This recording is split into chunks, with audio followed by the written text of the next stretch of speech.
Okay, so hello everybody and welcome to this week's coaching clinic. I got a bit sidetracked there trying on clothes. One of my favorite things is to rearrange clothes and wardrobe. And I lose track of time. I lose track of time following that joy, which can be quite frustrating at times as well. It's not always a joy. But today's coaching clinic is really, it's all about not taking things personal. And I've seen a lot around this subject. And as my own life has been changing and I've been experiencing this quite a lot of what I might describe as physical stress of the change. Part of that stress has connected me to feelings I didn't need to feel when I was in a relationship.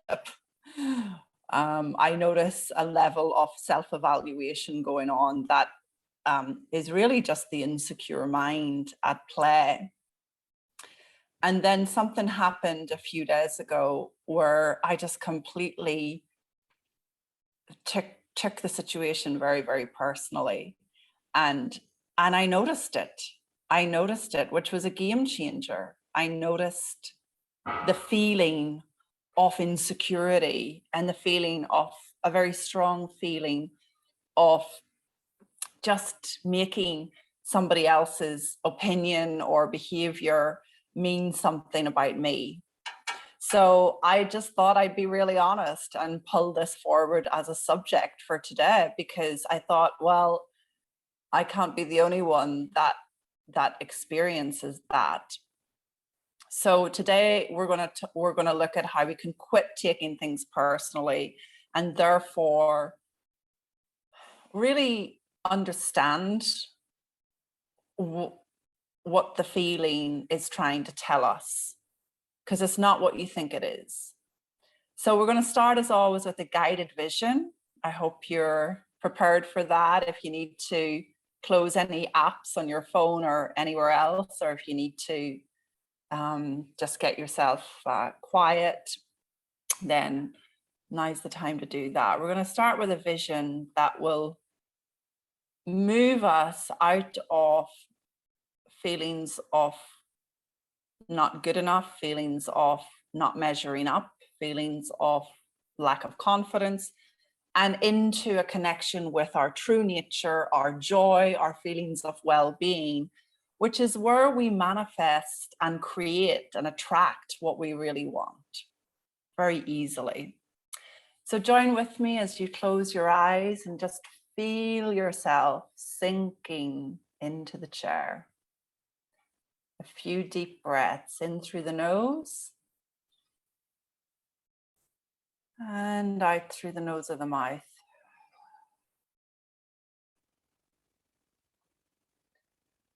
In through the nose.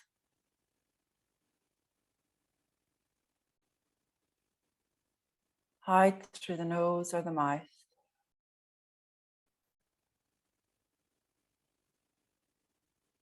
In through the nose once more. And out through the nose or the mouth. And you're just releasing any sense of tension, anything you're holding on to, and hopefully sinking back into the chair or the bed, wherever you are. Now let's see roots coming from our feet down through the ground, into the underground, and right down to a rock at the bottom of the earth. Wrap those roots around that rock.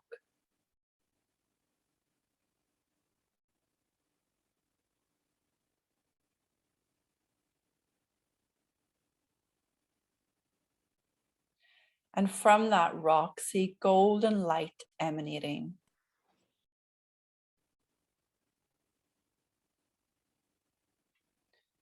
As the light emanates, just really let yourself experience the feeling of warmth that this light offers.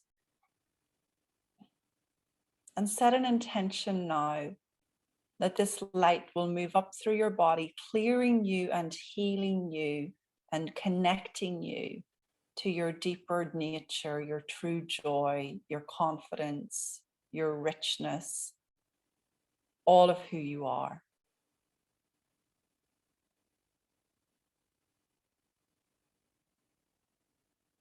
Whatever you want to get from this visualization today, set your intention for that now.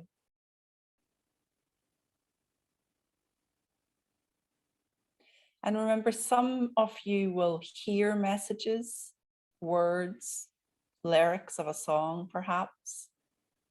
Some of you will see messages in the form of a place, an animal, a saint, a person, a symbol. And others of you will feel messages, just a feeling, a tingling, a goosebump, a lightness. And some of you will access messages in your dream state, which is why it's important that tonight you do have pen and paper near your bed, so that if you do get your message in your dream state or when you wake up first thing in the morning, that you don't question it, that you just write it down.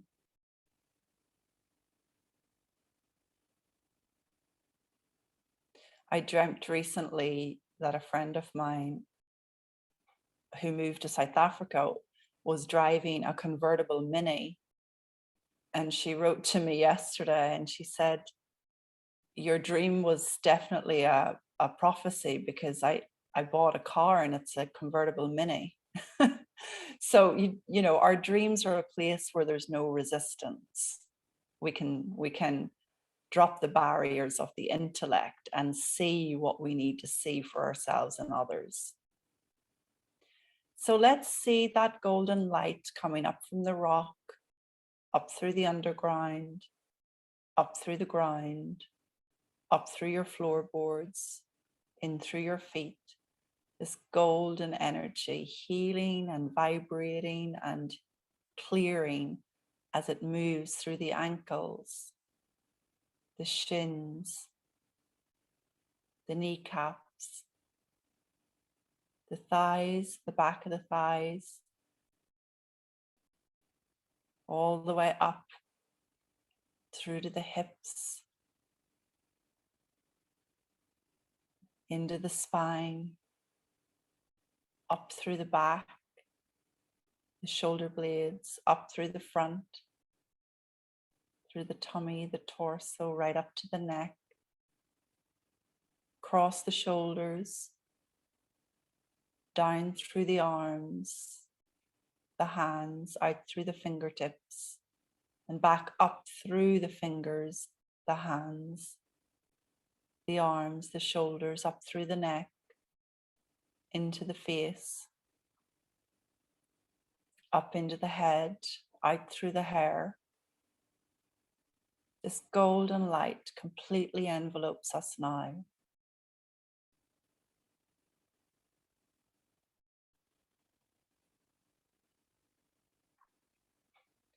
In this light, there's no lack of faith. There's no lack of confidence. There's no taking things personally. There just is. It's our true nature, untouched by opinions, ideas, or concepts and beliefs that others have, and even that we have.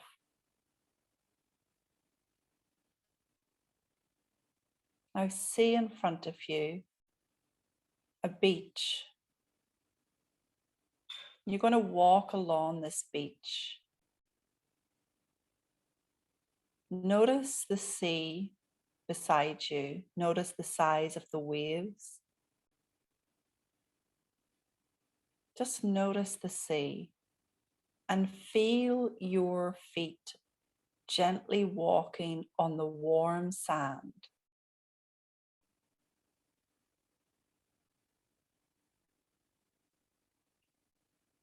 Up ahead of you is a sun lounger.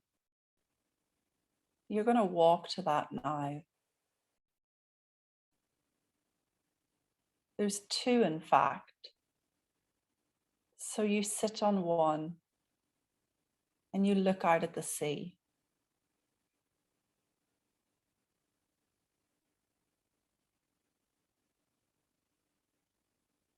Breathe in deeply the healing energy of this salty water. And breathe out, letting go any extra tension.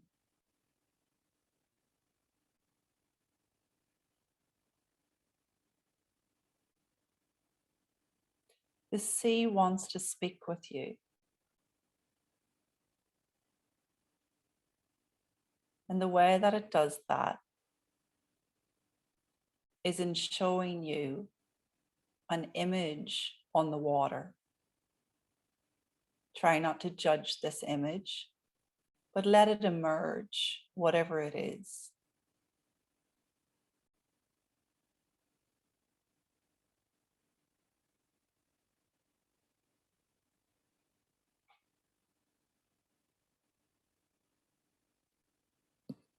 What meaning does this have for you?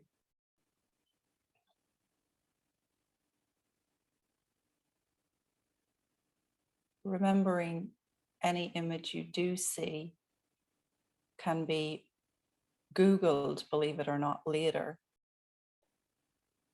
to recognize a spiritual meaning.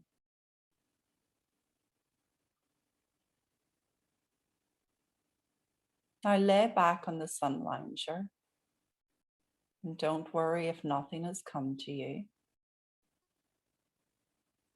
And in the chair next to you, I want you to invite someone that you really trust or really believe in. They could be dead or alive. They could be in human or form or spiritual form. Invite this person or this entity to come and sit with you now.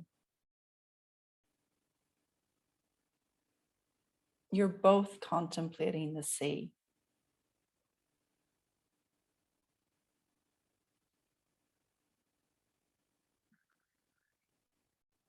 This person puts their hand inside their pocket and has a little gift for you. Notice what they pull out of their pocket.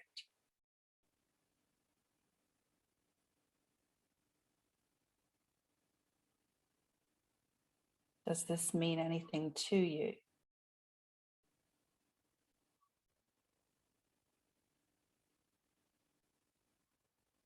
Now, this is a part of you, this person. So you can really trust any answer or any image or any feeling you get.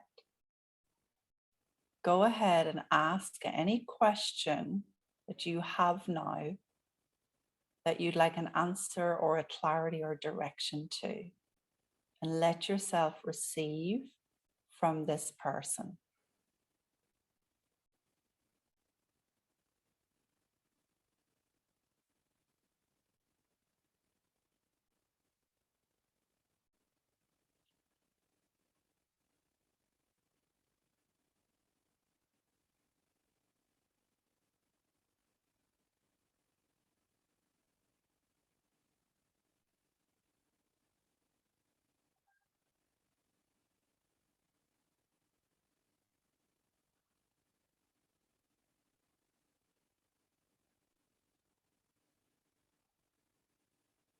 Look back out at the sea. Just notice the waves, any images.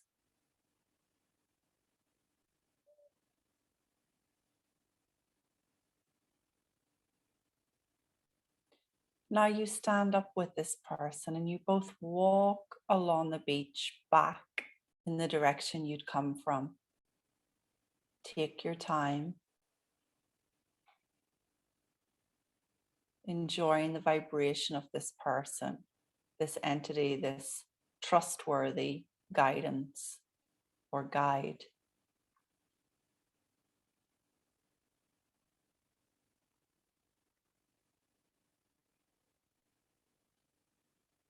And as you walk to the end of that beach, just notice yourself on a golden path. Say goodbye to this wonderful friend of yours, knowing you can always come back to the beach, to the loungers, whenever you want to see them.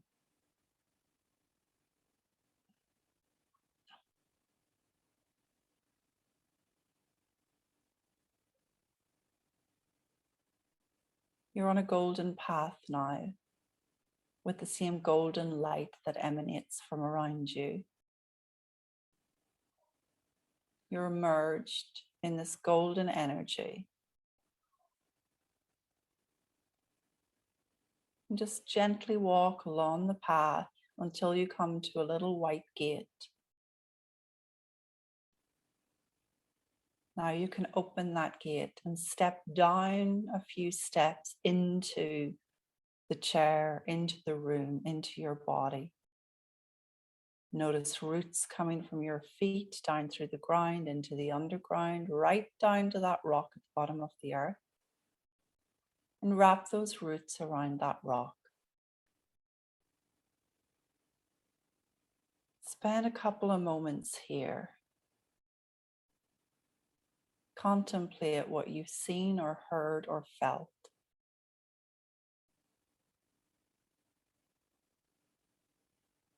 Who you were with and what their message and gift meant to you.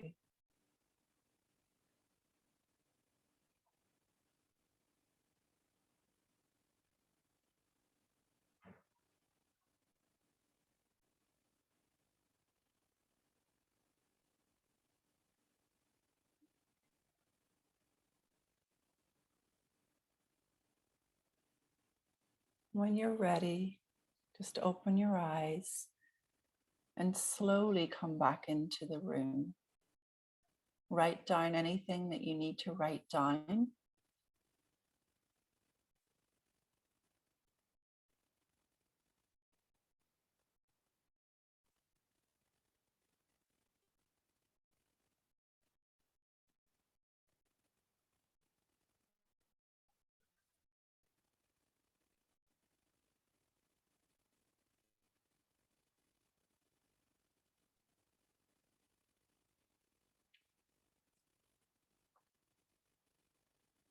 And just let yourself be here now.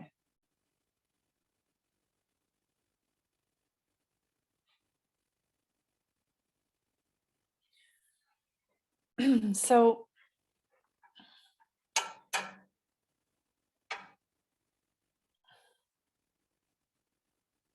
I had one or two people write to me after the meditation we did last week, just to say that, you know, the symbol that they saw, they really got meaning from when they looked it up online. And then a series of events happened afterwards that confirmed it. You don't want to put too much pressure to give meaning to everything, but just let yourself trust that if there's something you need to know or hear or see, you will.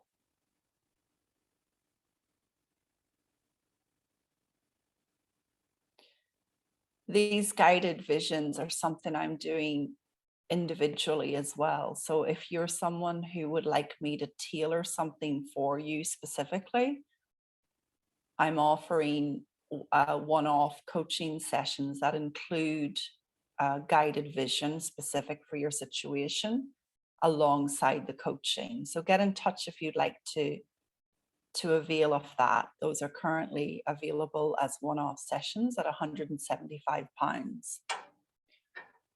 So as we look at taking taking it personal as optional, what do we mean by that?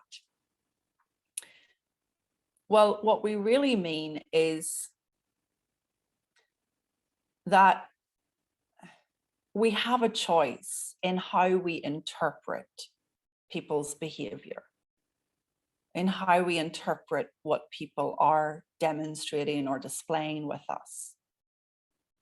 And one of the biggest things that gets in the way of an easy relationship, a wholesome relationship, is when we get our defenses up. And I used to live like that a lot with Francesco in the early days of our relationship. So something would happen or he would say something and I would take it really, really personal and my defenses would go up and my habit was to close down. So instead of being honest about how I felt, I'd become kind of quite passive aggressive and not want to talk to him and all of this carry on. And same for him too, you know, he would take things personal too, you know, like sometimes he would ask me, should I wear this or should I wear that? And I would make the mistake of, you know, being too honest and saying something like, well, I wouldn't wear any of those things. I'll show you what to wear. You know, the innocence of wanting to change your man is not, I think it's not unique to me, but then he would get really, it would become very personal. So you don't like me as I am, you don't like what I wear, you don't like blah, blah, blah. So in the early days, we would have a lot of this friction going on. And that's just an example that you might relate to. But then back then, we didn't know the feeling of taking something personally. We didn't know that that feeling was pointing us to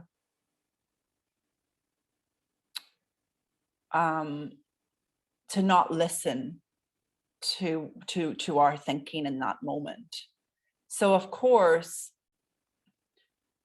when a feeling is so strong, like insecurity, and taking it personal is a form of insecurity, when a feeling is so strong, it's seductive. And you'll have noticed that in your own life that, you know, somebody says something or does something and it gets your defenses up, it gets your back up, it gets you into a feeling that's so strong, it's hard to ignore. And yet, here's the key. It's inviting you to ignore it.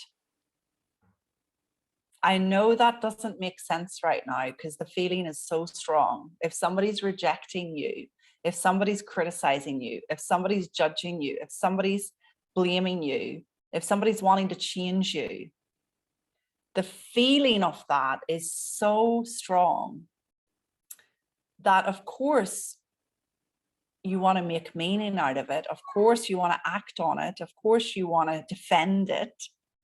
And yet, that's the mistake.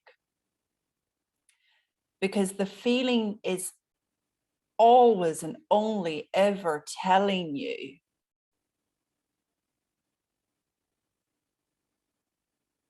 when not to listen and when to listen.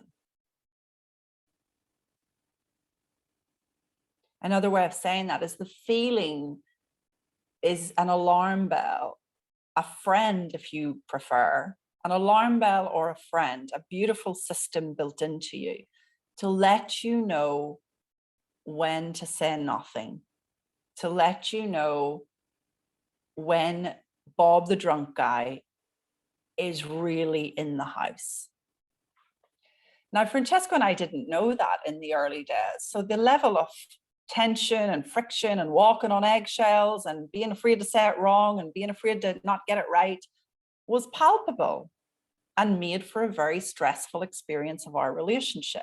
We broke up numerous occasions. And it was really in coming across the truth of what feelings really mean that I began to fall out of taking it personal. And by osmosis, if that's the word, he did too. He began to take it less personal too. He seemed to vibe up to the truth that I began to live in. It's not like he went off and studied anything or learned about this. And that's the power of you all being here. It's like you don't need the people around you to get it. Because when you understand what feelings are for and what they're really telling you, then you automatically begin to behave differently in relationships.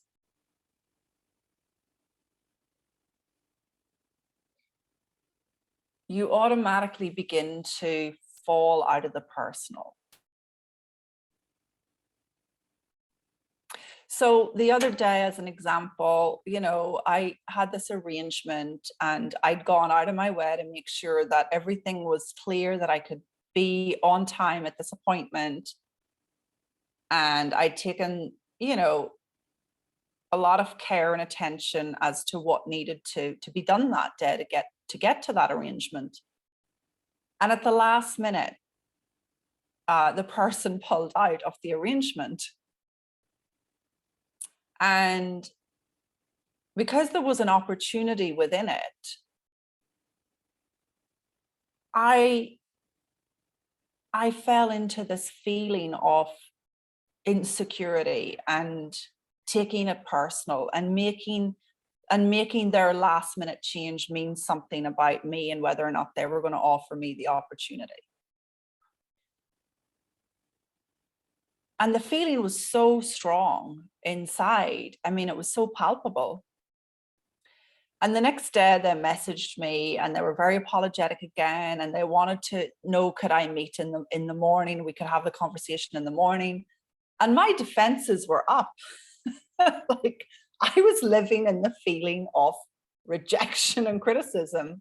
My defenses were up. So I was immediately, no, not meeting you. Too late, you missed your chance, ciao.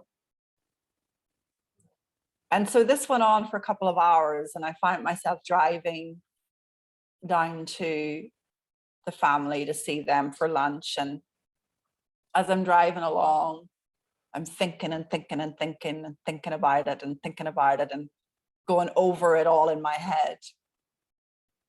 And the feeling I'm in is just really crap. It was this simple. I noticed the feeling and I realized I don't want to live like this.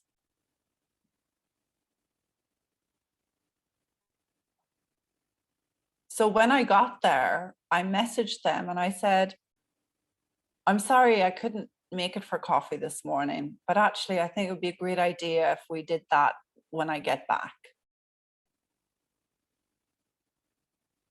And then, the meeting and the opportunity and all of that is still alive. Now, that's not the point of the story. The point of the story is we notice the feeling of insecurity. We notice the feeling of rejection. We notice the feeling of making it personal about us.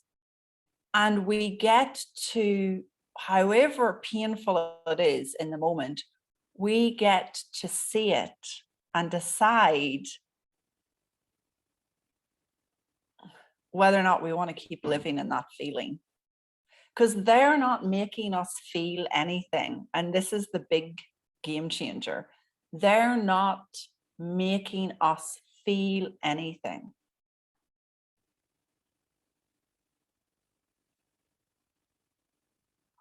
Yes, they could say things more delicately, perhaps. Yes, they could keep their moods or their swings to themselves.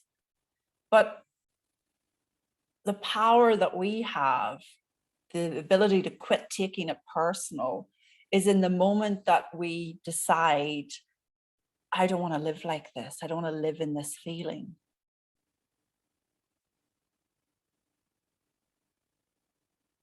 So the more powerful the feeling, the more seductive it is, but it doesn't make it more real. It doesn't mean what you're making up is true. And that's what I want to share today, with regards no longer making it about you, no longer taking it personal, because what's on offer is an easier relationship, no more missed opportunities,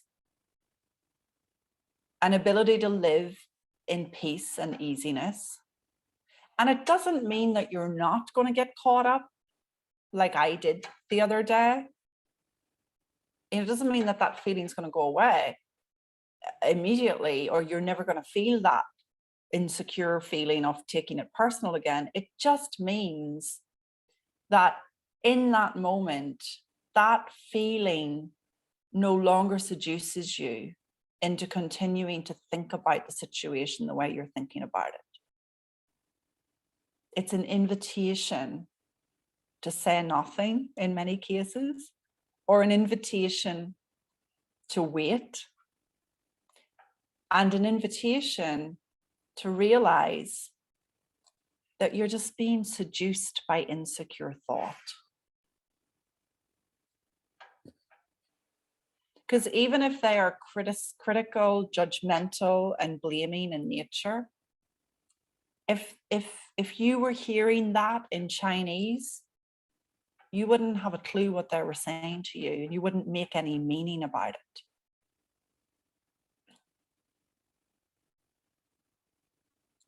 I'd love to check in and hear what you're noticing, if anything, what you're hearing, what's making sense, what's not making sense, any question, any comment. Please feel free to come on.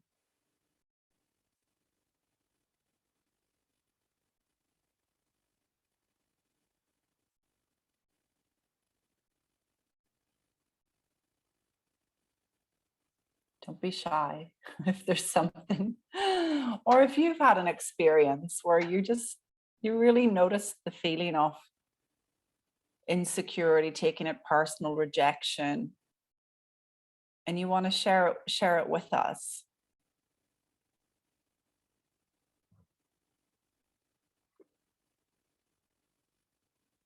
Just unmute your line.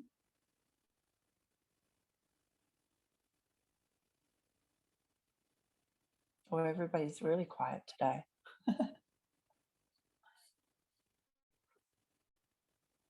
So we want to just notice that other people don't necessarily understand what we understand, because we've been looking in this direction for a while. And there's a level of compassion that you fall into when you notice other people are suffering. We don't always see it, but when you notice someone else is in that experience of blame and criticism and judgment and maybe even attack, as we quit making it personal, we fall into a level of compassion that changes the game. One of the very last arguments Francesco and I had was about a week before he died. And he was complaining, he was moaning, he was going on and on and on about his work situation, and he was just living really frustrated. And my reaction in that moment was a kind of, shut up and grow some balls and sort yourself out. Not very compassionate, really harsh, really hard.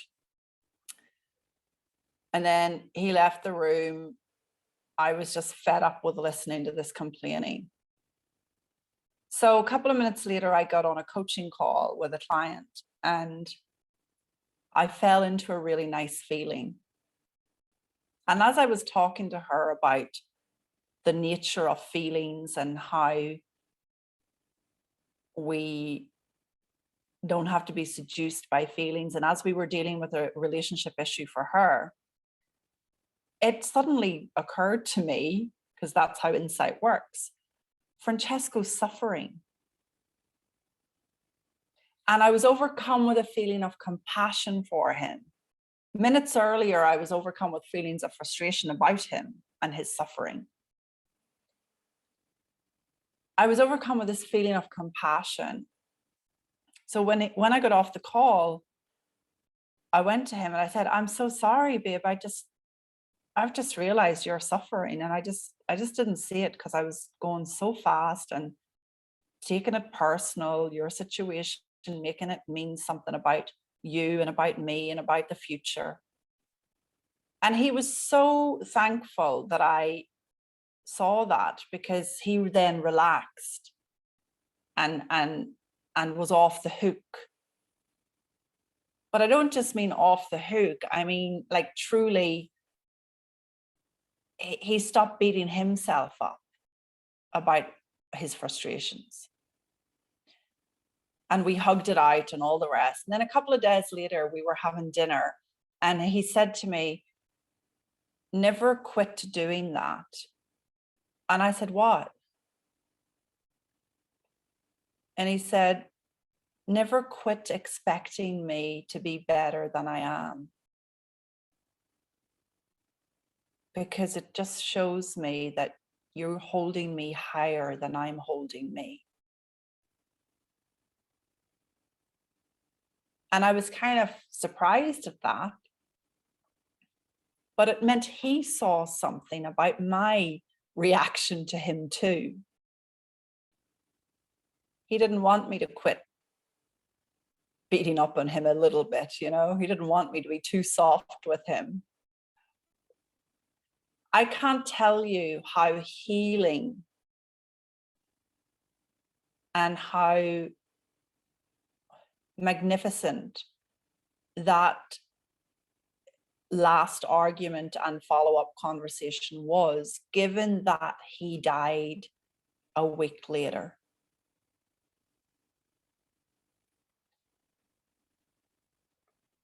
I'm so thankful to know that in any moment we can fall out of taking people's behavior and judgment and criticism and moaning personally, and we can fall into seeing what's really going on for people, and then having a level of support, compassion, direction, help, silence, clarity, instead of a reaction to their behavior. If I learned nothing else in the 14 years of our relationship, if that was the only thing that I got, which it wasn't, there was so much more, but if that was the only thing that I got, that alone would be enough. Because it changed the game, and it lifted the lid, and it lifted taking it personal out of both of us. And what emerged was a lovely, deep, meaningful, loving connection, albeit for only a week that was left, or 5 days that were left. This is why taking it personal really is optional, and making meaning about their experience is optional. And when you don't see it, you'll react to them. And when you do see it, you'll be overcome with compassion for them. Does anyone have a comment, a question, anything they want to share in hearing that?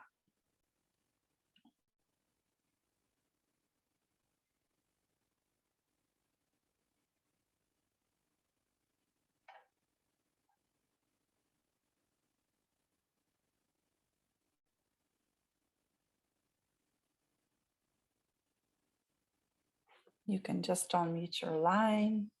You don't have to, but you can if you want to.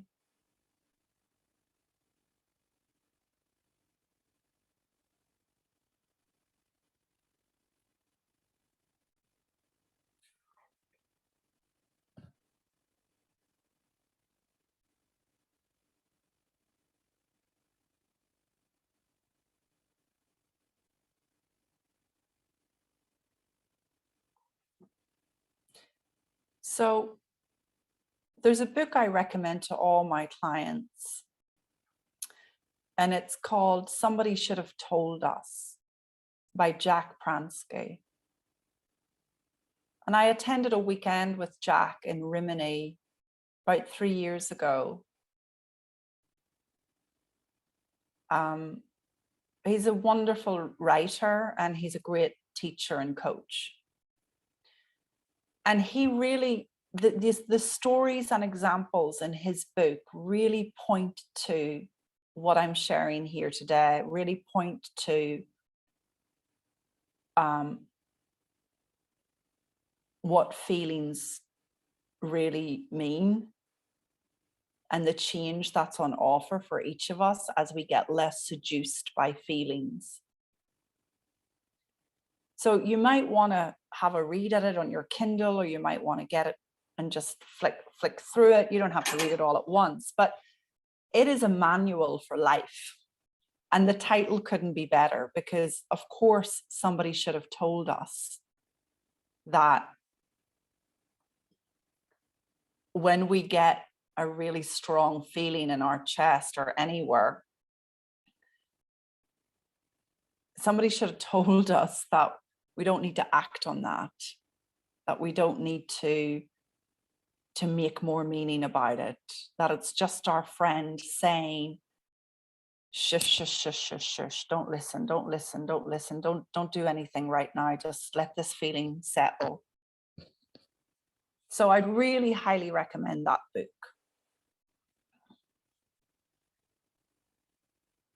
Apart from that, I don't have anything else to say today.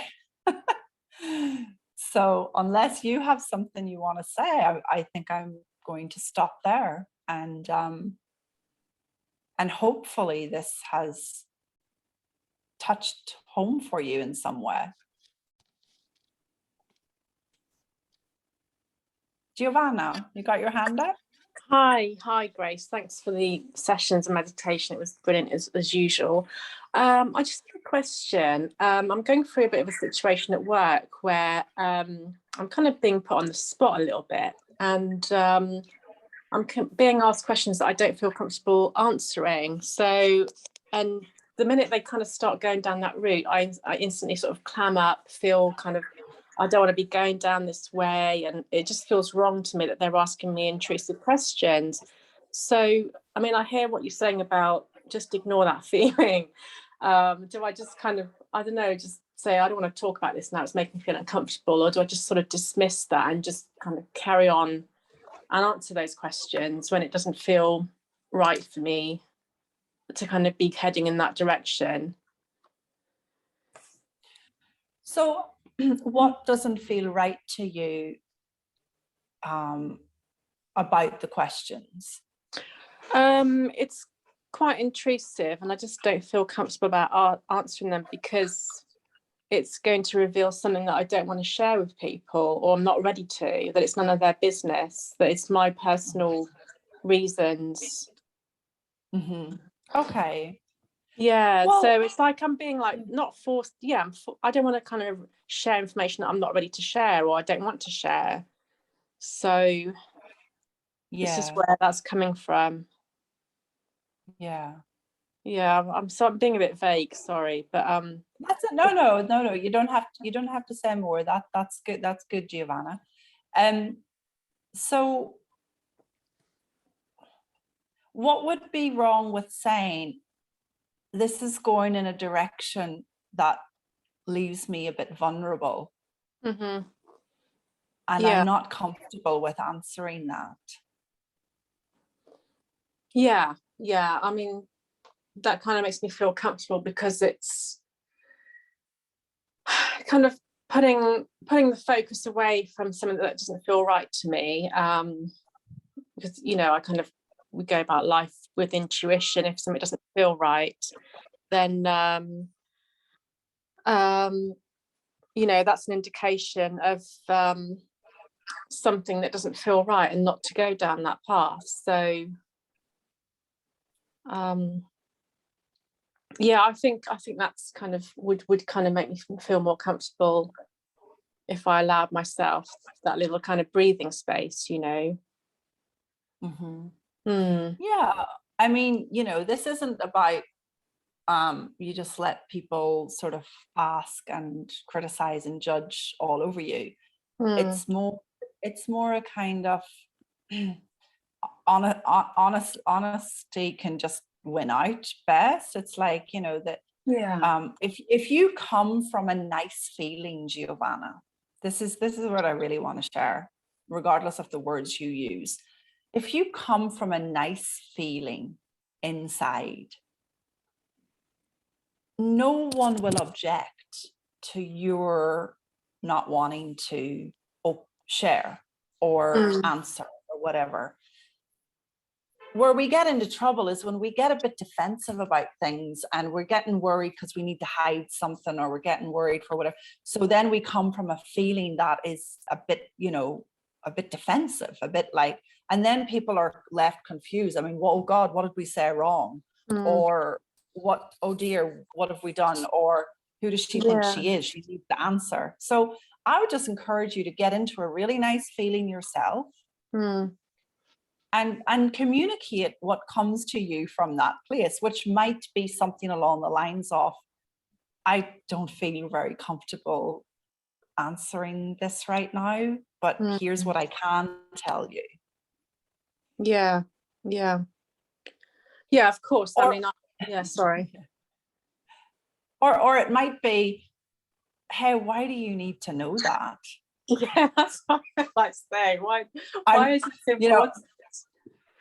Like sometimes when I'm getting really defensive about something, like, because my dad will ask me a million questions and he's just trying to be caring. And then I can get, my defenses can get up and blah, blah, blah. And nowadays I just say, I'm really curious why you want to know that. Help me understand why that's important for you to know. And then he'll tell me, well, I need to know that because I'm worried about this and I'm worried about that. And okay, Dad, stop worrying. We suddenly find that other people are really caught up in some story about us.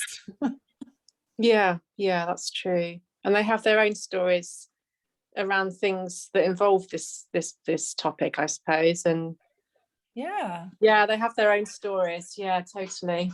No, that's good. I think that's really important to kind of get into that space of, as you said, that kind of loving space, feeling good, and then kind of see what comes up from there, really, which is no, that's good. No, I do find your sessions really useful, actually. Good. And just you'll hear me saying this a lot to people or on calls or with clients. Help me understand ... So you're coming from a place of curiosity, right. Help me understand why that's important for you. Help me understand why what's going on. So people, it's not an attack, it's just like, it's a curiosity. When you come from a place of curiosity, people are very generous in their response. Yeah. But the feeling is everything. The feeling is everything, not the words. Right, okay, that's good. Because I've got an awkward conversation coming up tomorrow. So this is good timing, actually. So It'll be great. Thank you. Great. Yeah, thanks. Great question, Giovanna.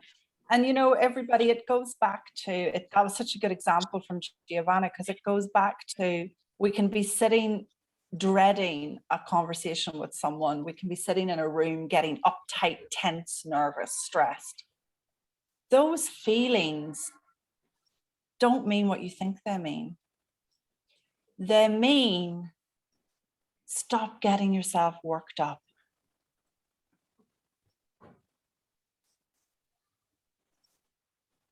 Feelings of tension, stress, and upset don't mean a terrible future, we're going to be in trouble, nobody's going to like us. They mean you're listening to Bob in your head. quieten down. Just breathe. I saw another question come in. Oh, wait, it's a message. Yeah, I have a question. Oh, Uma, yes, go ahead. Do you want to speak? Yeah, actually, this came to mind when you were speaking earlier about, your experience in your relationships. And like I had an experience once where I did take something really personal, where I was like on a date with someone and it was really like hurtful. And I only knew intellectually that, it's nothing personal, but I couldn't help but like feel hurt. So basically, like I was on a date with someone. It was actually our very last date because I was leaving the country. And so this guy who is usually really nice was not very nice at the end. And he, there was like another girl on this date where he said to her, well, I'll be seeing you around. And then he turned to me and like had this weird smile on his face as if to say, well, I obviously won't be seeing you anymore. And then I kind of alluded to the fact that, well, we can keep in touch even though I'm shifting locations. But he did say, well, this is nothing personal, but like I'm really busy and making excuses. So like, how do you, because I feel like that was done on purpose and it wasn't, and I really just couldn't see how it's not personal. Like I just couldn't see it. And yes, it's kind of like, I would just like to hear your, not seeing it from a deeper perspective, like it stops there. Yeah, well, what comes to me, Uma, immediately is, wow, what a backward way of trying to show a level of annoyance that you're leaving. Right.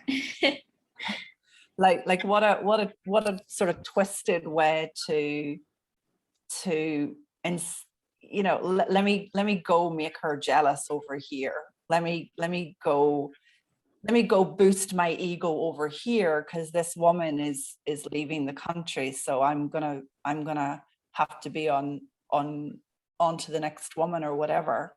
So immediately what I hear is he was living in a level of insecurity about you leaving, but was very unable to express that and probably didn't know that was what was going on, and has learned as a child or an adult that the way you deal with insecurity is quote unquote you fuck it over.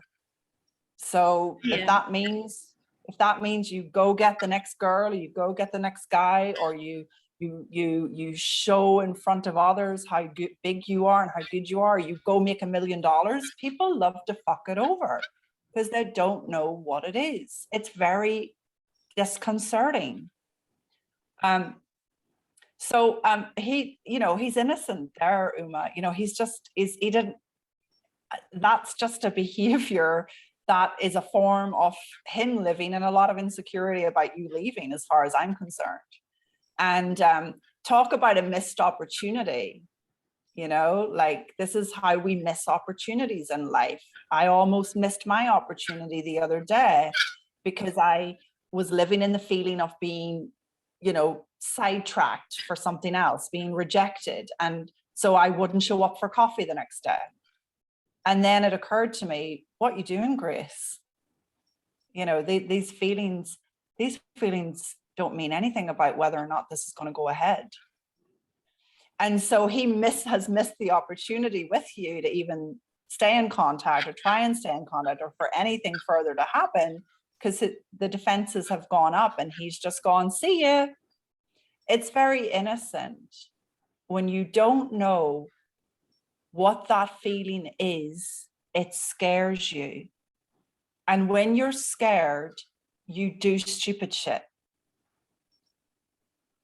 But this is why it's still not personal to you. Can you see that? Yeah, I can. I do feel like something is opening up. But I do remember at the time, like nothing, like I got nothing out of that because I did take it so personally. But yeah, I do see that how he's also in his own kind of suffering. And if I take me out of the equation, it's easier to see that. But if we put like our ego in the center stage, then it's a lot harder to see it clearly. Thank you. Yeah. Yeah. And that's the other thing I want to share with everyone. Thanks for a great question, Uma. The other thing I want to share with everyone is, you see it when you see it. So you want to be patient with yourself. Remember, I didn't see it the other night. I saw it the next day when I'm driving and I'm mulling over it all in my head and I'm driving. And then it occurs to me, I don't want to live in this feeling with this person. Equally, I had another opportunity. I mean, Jesus, it's all coming in at once. I had another opportunity yesterday where two people were coming to visit Francesco's family. And I hadn't been in touch with these two people for months because they didn't treat Francesco particularly well. And I was really defensive about it. And I let them know, pretty soon after he died, that this isn't good. This wasn't fair. So in that moment, here I am with the family and these two people are coming and they don't know I'm there. And I have a choice. Like, do I run away or do I stay? Do I deal with it? Do I not deal with it? And then it occurred to me again, what's the feeling you want to live in, Grace? And you know what came to me? Forgiveness. Because the only person suffering is me by holding this grudge against them about what happened. And so they came along and it was easy. Forgiveness, Sydney Banks said, forgiveness is just forgetting. So what did I do when we were together? I just forgot the past. I just got into the moment with them. I just accepted where we were at this point in our journey. And I just lived in a nice feeling. It could have gone the other way. I could have lived in the grudge. I could have shouted at them. I could have avoided them. I could have upset the whole family. I could have just upset myself completely. But see, the feeling of forgiveness and the feeling of love and the feeling of peace and the feeling of well-being and the feeling of joy and the feeling of hope and the feeling of forgiveness yet again is so much nicer to live in. And we get to choose that. No one's going to choose it for us. We get to choose that. People with Alzheimer's have a great time when they get Alzheimer's because they forget the past. Some of the worst people that I know ended up getting Alzheimer's or getting some form of it and became the nicest people in the world. They forgot the past. Well, we all need to bring a little bit of Alzheimer's into our relationships. Just forget.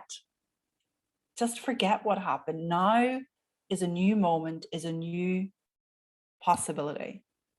And it doesn't mean you condone behavior. Like I was very clear with that particular couple. I told them what I thought. I told them I wasn't at ease about it. I was clear. It's up to them what they do with that. But now it's up to me. I've communicated. I'm clean and clear. It's time to bring some Alzheimer's into this relationship. I hope that makes sense. So lovely questions. Thank you for coming on. I want to share with you all that November 6th and 7th, I have a workshop coming up, a 2-day workshop with my mastermind partner, Dominic Scafidi.